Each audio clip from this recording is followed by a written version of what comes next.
Sir నమస్కారం. నమస్కారం అమ్మా మహాలక్ష్మి గారు. ఇక 2026లో పెద్ద పండుగ అంటే తెలంగాణలో సమ్మక్క సారాలమ్మ జాతరే. మరి ఈ జాతర గురించి మనం మాట్లాడుకుందాం సార్. తప్పకుండా అమ్మా. సమ్మక్క సారక్క తెలంగాణ సంస్కృతికి ప్రతిబింబాలు. తెలంగాణ రాష్ట్రానికి అధిదేవతలు, గ్రామ దేవతలు, క్షేత్రపాలకులు, మొత్తం రాష్ట్రానికే వాళ్ళు. అందువలన ఎక్కడైనా ఒక క్షేత్రానికి క్షేత్రపాలకురాలుగా ఒక ఆంజనేయ స్వామి అలా ఎవరో ఒకళ్ళు ఉంటారు. దుర్గాదేవి గుడి ఉందనుకో, ఆంజనేయ స్వామి క్షేత్రపాలకుడు. కాశీకి కాలభైరవుడు.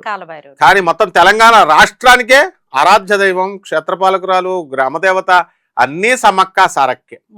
ఆ సమ్మక్క సారక్క జోలికెళ్ళి కొంతమంది విమర్శించారు స్వామీజీలు, ప్రవచనకారులు.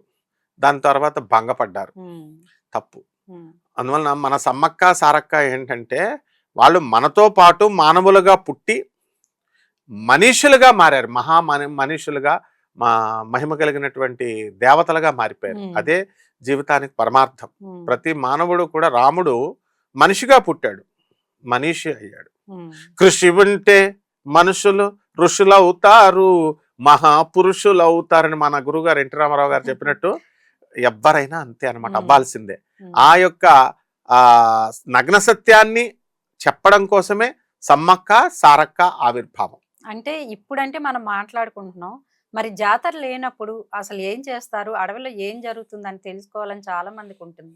మీరు తిరుగుతూ ఉంటారు పుణ్యక్షేత్రాలు, మీ ఉద్దేశం ప్రకారం ఏం జరుగుతుంది అక్కడ? నిత్యం దీపం పెడతారా? ఎట్లా ఉంటుంది అడవిలో? నిత్యము దీపం పెట్టేటప్పుడు ఉండేవాళ్ళు ఉన్నారు, కానీ భక్తులకి ఎంట్రీ ఉండదు. ఎలా అంటే ఇప్పుడు కేదార్నాథ్, బద్రీనాథ్ 6 నెలలు మూసేసి 6 నెలలు తెరుస్తాం. కానీ అఖండ దీపం పెడతారు, అక్కడ మంచు వచ్చేస్తుంది కాబట్టి మూసేస్తారు. ఇక్కడ అడవిలో క్రూరమృగాలు ఎత్తుకుపోతాయే. అందువలన ఇప్పుడు వెంకటేశ్వర స్వామి, తిరుమల తిరుపతి వెంకటేశ్వర స్వామి ఉన్నారు. ఆయనకి ఇప్పుడు అంటే మెట్లు కట్టాము, లిఫ్ట్లు వచ్చినాయి, బస్సులు వచ్చినాయి.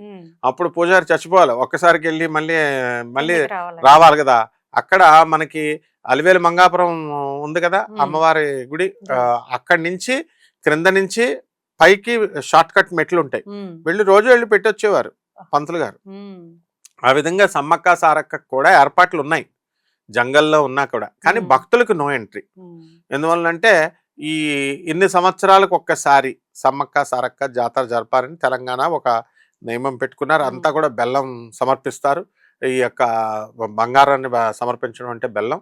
ఆ యొక్క దేవతల యొక్క కృపా కటాక్షాలతో మొత్తం తెలంగాణ ప్రజలందరూ కూడా సుభిక్షంగా ఉన్నారు. అండ్ ఆ యొక్క తల్లి కరుణతోనే మనకి తెలంగాణ కూడా వచ్చిందని మరి అందరూ తెలంగాణ ప్రజలందరూ భావిస్తారు.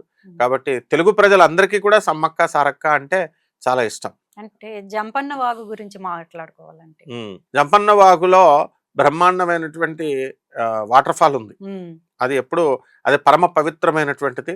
మరి దాంట్లో మనకి ఎలాగైతే ఈ యొక్క బ్రహ్మపుత్ర నది ఎలాగైతే అక్కడ మనకి కామాఖ్య టెంపుల్లో పరమ పవిత్రమైనటువంటిదో, అలాగే నదీ స్నానాలు ఇవన్నీ కూడా ఇప్పుడు ధనుర్మాసం. మరి ధనుర్మాసంలో మనకి అంతా నదీ స్నానాలు చేయాలా. తర్వాత అమావాస్య వెళ్ళిపోయిన తర్వాత పుష్యమాసం మనకి ఎంటర్ అయిపోతుంది రేపు 21వ తేదీ నుంచి. సో పుష్యమాసంలో శూన్యమాసం అయినప్పటికీ కూడా ఆ జంపన్న వాగులో స్నానాలు చేసి ఈ సమ్మక్క సారక్కకి ఎవరైతే దీపారాధన చేసి మొక్కుబళ్ళు చెల్లించుకొని ఆ తల్లి దర్శనం మాత్రం చేత మనకి సమస్త కోరికలు తీరుతాయి, శత్రుపీడ పోతుంది, అన్నీ బాగుంటాయి. కానీ ఆ క్రౌడెడ్లో మాత్రము కొంచెం జాగ్రత్తలు తీసుకోవాల్సినటువంటి అవసరం ఉంది. ఎందుకంటే చిన్నపిల్లల్ని తీసుకెళ్ళకూడదు, ముసలి వాళ్ళని తీసుకెళ్ళకూడదు. మరి వీళ్ళందరికీ కూడా ఆర్టీసీ బస్సులు ఎంత సదుపాయం ఇచ్చినప్పటికీ కూడా ఒకేసారి బస్సుకి ఎక్కలేం. ఎందువల్లంటే మేము కేసరగుట్ట ఇవన్నీ కూడా తీర్థయాత్రలకు వెళ్ళినప్పుడు ఆడవాళ్ళని, మేము ముసలి వాళ్ళని తీసుకుని వెళ్ళేవాళ్ళం. వెళ్ళినప్పుడు మమ్మల్ని ఎక్కనిచ్చేవారు కాదు. అప్పుడు 20 years బ్యాక్ సంగతి చెప్తున్నా. అలాగే మనకి ఏ క్షేత్రానికైనా సరే ఈ జంపన్న వాగు అంతా ఒక సీరియల్ ఆర్డర్ లో క్రమశిక్షణగా వెళ్ళరు కాబట్టి మనం అందువల్ల ఫ్రీ బస్సు ఇంకా చాలా ఎక్కేస్తారు మీదకి. అప్పుడు టికెట్లు ఉన్న బస్సు ఏడుపాయల దుర్గమ్మ దగ్గరికి వెళ్ళేవాళ్ళం.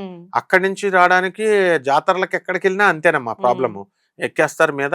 కానీ కొంచెం జాగ్రత్తగా వెళ్ళి ముందు మన రక్షణ ముఖ్యం, సేఫ్టీ ముఖ్యం. ఆ తల్లి అనుగ్రహం ఎలాగో ఉంటుంది కాబట్టి ఆ అమ్మవారి యొక్క దర్శనం కనుక ఈ పుష్యమాసంలో కనుక చేసుకున్నట్లయితే ప్రతి ఒక్కరికి కూడా పుష్కలంగా అమ్మవారి యొక్క కరుణా కటాక్షాలు లభిస్తాయి. ఓకే గురుగారు, నమస్కారం. నమస్కారం.